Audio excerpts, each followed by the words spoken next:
Halo anak-anak, bagaimana kabarnya hari ini? Semoga semuanya dalam keadaan sehat ya. Nah anak-anak, hari ini bersama Miss Rizka kita akan belajar tema 6, merawat hewan dan tumbuhan, subtema 3, tumbuhan di sekitarku, pembelajaran kelima. Jadi anak-anak semua silahkan siapkan buku, modul, dan alat tulisnya. Tujuan pembelajaran kita hari ini yang pertama adalah supaya siswa dapat memahami tata tertib saat jam istirahat.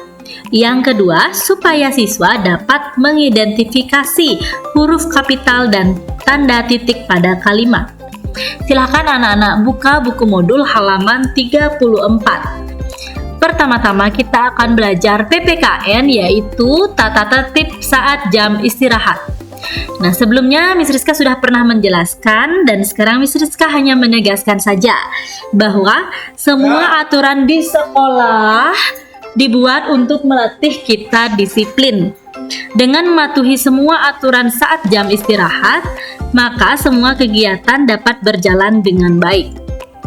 Mematuhi aturan juga sangat penting untuk keselamatanmu dan orang-orang di sekitarmu. Ayo kita ingat kembali apa saja sih contoh tata tertib saat jam istirahat? Yaitu yang pertama, pada saat jam istirahat, anak-anak tidak boleh keluar dari lingkungan sekolah. Yang kedua, pada saat jam istirahat, anak-anak tidak boleh berkelahi.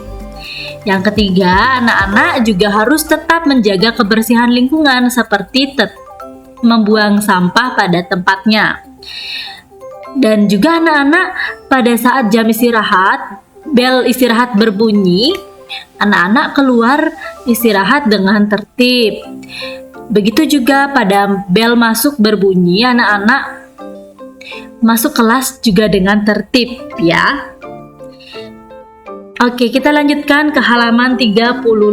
Di sini ada soal mengenai perilaku yang patuh dan tidak patuh pada saat jam istirahat. Soal yang pertama, perilakunya, saat bel istirahat berbunyi, siswa keluar kelas dengan teratur.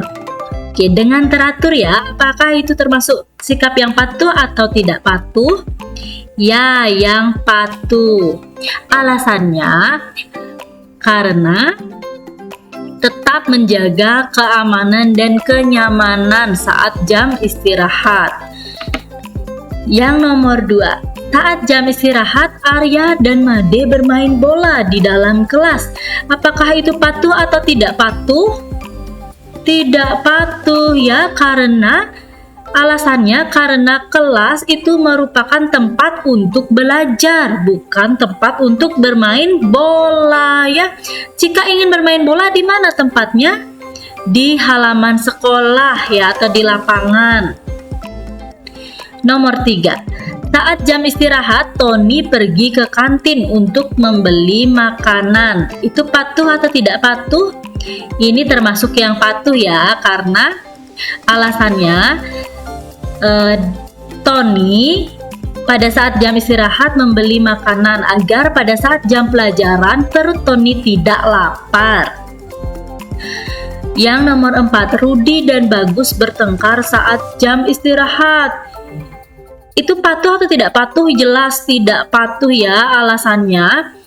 Nah, pada saat jam istirahat kita harus bergaul, bermain yang rukun agar suasananya menjadi nyaman dan tentram ya. Oke, kita lanjutkan ke muatan bahasa Indonesia, huruf kapital dan tanda titik pada kalimat. Nah, di sini ada teks "Ayo berlatih". Perhatikan teks berikut dengan cermat. Sari memiliki pohon mangga, ini ya, mangga di depan rumah. Selain itu, pohon mangga Nina besar dan rimbun. Pohon mangga Nina sering berbuah. Nina memetik buahnya pada bulan Agustus. Setelah dipetik, buah mangga itu dijual. Nah, lingkarilah kesalahan penggunaan huruf kapital dan tanda titik dalam teks tersebut. Oke, pertama Miss Rizka koreksi. Ini bukan Sari, tetapi ini adalah Nina. Nina ya. Anak-anak juga tolong dirubah di bukunya.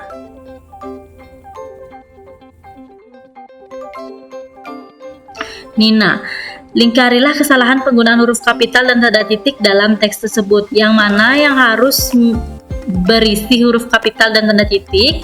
Nah, seperti ini. Nina memiliki pohon mangga. G-nya 2 ya. Di depan rumah, titik. Di sini tanda titik. Selain itu, pohon mangga Nina besar dan rimbun. Di sini juga tanda titik.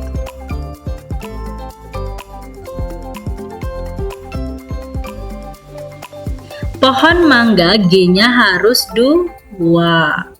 Silahkan tambahkan huruf G.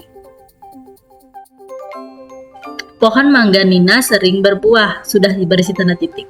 Nina memetik. Memetik menggunakan huruf K. Silahkan dirubah. Buahnya pada bulan Agustus. Agustus merupakan nama bulan. Nama bulan adalah huruf kapital. Silahkan ditulis. Setelah dipetik buah mangga, ingat G-nya ada 2, mangga itu dijual, tanda titik. Oke. Nah, setelah ini anak-anak silahkan tulis kembali teks di atas menggunakan huruf kapital dan tanda titik yang tepat dengan huruf tegak bersambung di kertas lempiran. Lalu kertas lempirannya itu sisipkan di buku modulnya. Ingat foto tugasnya ya. Nah, ini juga Miss Rizka lupa. Nina, N-nya ini harusnya huruf kapital. Ya.